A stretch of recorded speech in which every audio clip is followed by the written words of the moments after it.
Story 1. 6. 5K. R. Malicious Compliance. Posted by U. _pound_822.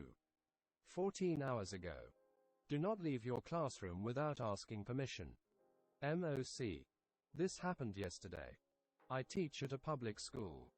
Occasionally, in the hallway I teach in, there is an overwhelming sewage smell. Normally it's an inconvenience, but not so drastic we have to move rooms. Yesterday, it was the worst I've ever experienced since I started teaching at this school. Teachers immediately tried to move their classrooms, get out of the hallway, etc., etc. One class moved into the principal's conference room. And from the gist of it, our principal was livid that her space was invaded. We received an email stating that we are not to move our classes without notifying our supervisor. Now that seems logical. However, the email went on to say that we are not allowed to leave our room to stroll, visit another classroom, etc., etc. without speaking to our supervisor or the front office. I was absolutely fired up when I read this email. I wanted to make her regret sending it as quickly as possible. I notified everyone in my hallway that they should be calling the office every time they needed to use the bathroom. I encouraged as many teachers as possible to constantly be calling to notify of their movement around campus. Within 2 hours I had called the front office 4 times. Once even just to let them know I was walking down to the front office. Most the teachers in my building called a couple times.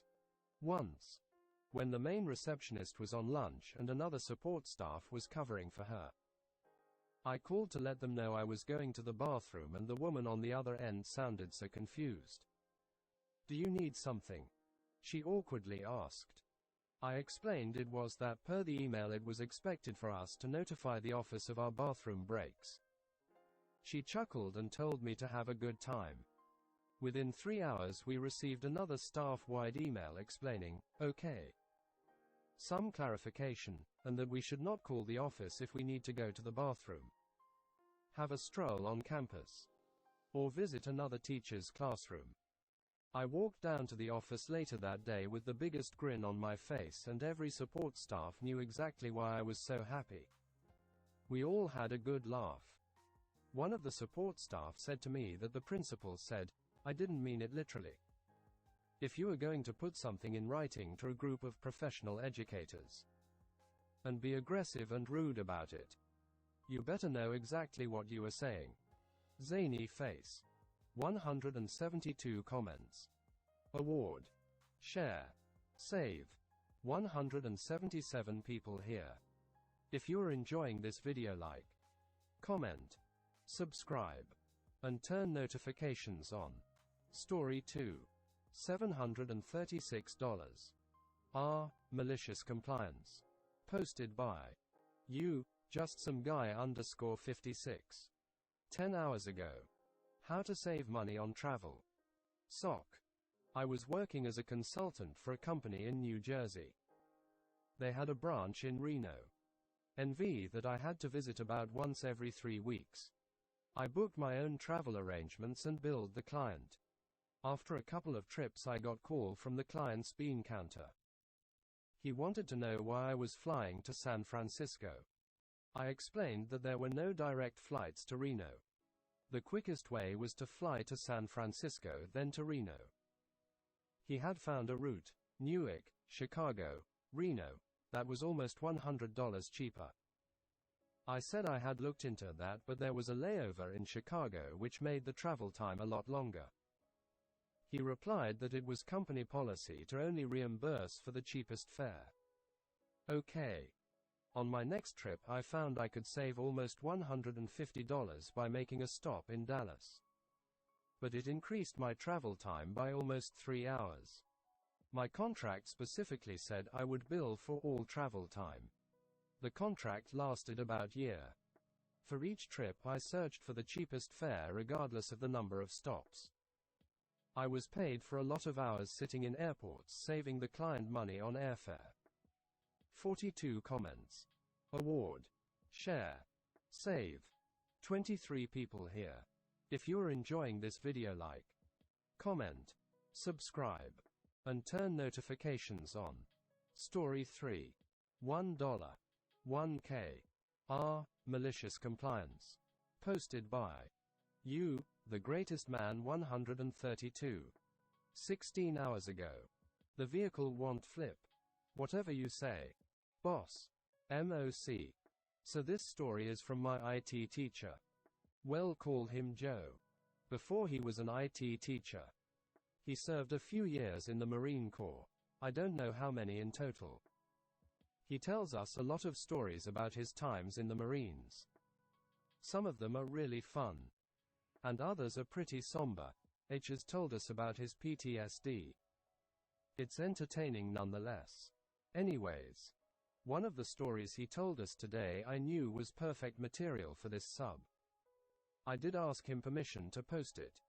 So when he was in the Marines he was a sergeant. However, at the time of this, a new person joined the Marines and was about 17 to 18. Much younger than him. Joe was probably like mid-20s at the time. The new guy, well, call him Noob, was a higher rank than Joe, but still younger, and a bit cocky. So Joe and the rest of his platoon were going over Mount Fuji on an amphibious vehicle. Basically a big military van.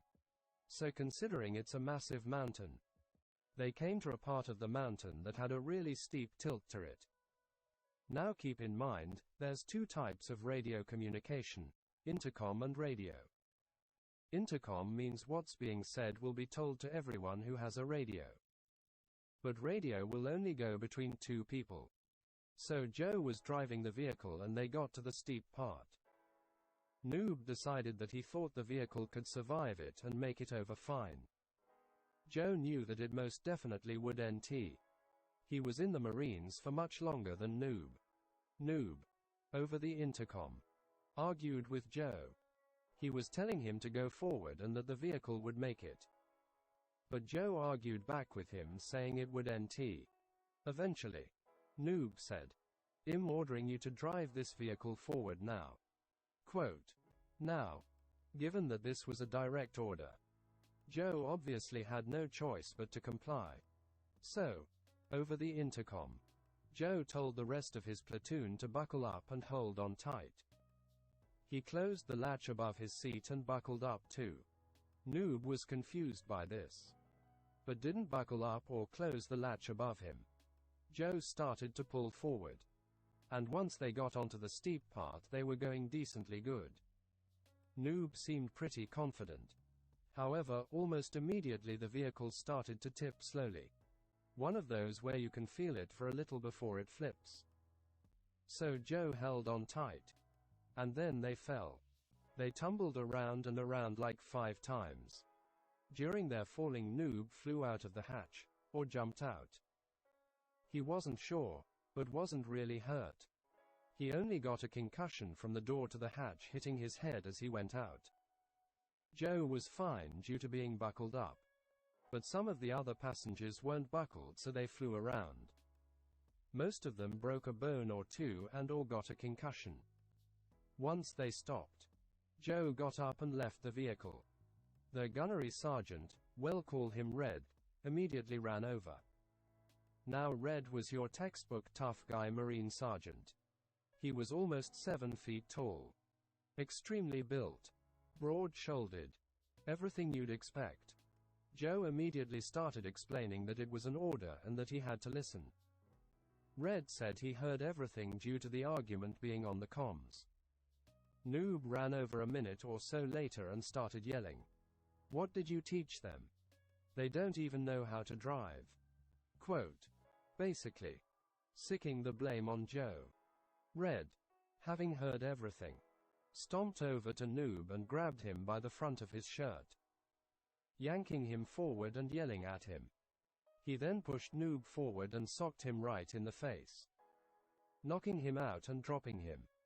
Joe did say to the class that if Noob hadn't said everything on comms, he could have gotten in trouble. But most likely he would have straight up said no to going forward. but it was just too perfect. H is a great teacher. Everyone loves him. 113 comments. Award. Share. Save. 78 people here. If you're enjoying this video, like, comment, subscribe, and turn notifications on. Story 4. $384. R. Malicious Compliance. Posted by U. Chaos Music. 11 hours ago. You really want us to review your CD? MOC. From 9707 I worked for a music magazine. Besides my regular duties, I also did some writing. I had a monthly column. Wrote the occasional editorial and sometimes did CD reviews. We did between 3 to 5 reviews per monthly issue, but received over 20 CDs per week from indie artists. With so much to choose from, we had an unwritten policy to not trash an independent band. Major label releases were fair game. They weren't puff pieces. We would still be critical and point out areas that could be improved. But with so little space for reviews, we wanted to focus on the positive rather than wasting it punching down on a local band. Many artists would call or email the editor to check on their submission and if a review was forthcoming. She was always diplomatic, saying we get a lot of CDs and can only do so many reviews a month. Most artists accepted that and moved on. Some were more persistent. But one band in particular just would not leave it alone. They called and emailed her constantly and her replies got less diplomatic. She listened to the CD and flat out told them they did not want us to print a review. Finally, she couldn't take it anymore and gave it to me to review. To her credit, she did not try to sway me one way or the other. Just told me to be honest. Here's the thing about independent bands. Most of them are okay. They're not great. They're not terrible. They can sing. They can play their instruments. They can stay in tune. They can stay in time. But they're not very memorable. Songwriting is hard. For most artists. 2 seconds after I'm done listening, I couldn't tell you anything about what I've just heard. That's for most bands. These guys, on the other hand, were flat out awful. Performance, lyrics, melody, production value. There was not one redeeming quality that I could spin into a positive review. Musicians can be arrogant and not always realistic when judging their own music, but these guys were beyond the pale. I don't remember exactly what I wrote as it was almost 20 years ago, but it was definitely the most critical review of an indie band we'd ever done. I was honest and straightforward and tried to make suggestions for improvements. My editor let it run in the next issue. The only feedback she got was a short email from them saying thank you when they learned the review was coming out, and nothing since. Thankfully, no other artist ever pushed like them, so that was the only time. If someone doesn't want yo review you, there might be a reason. 57 comments. Award. Share. Save. 26 people here. Thank you for watching, and if you enjoyed this video, like, comment, subscribe, and turn notifications on.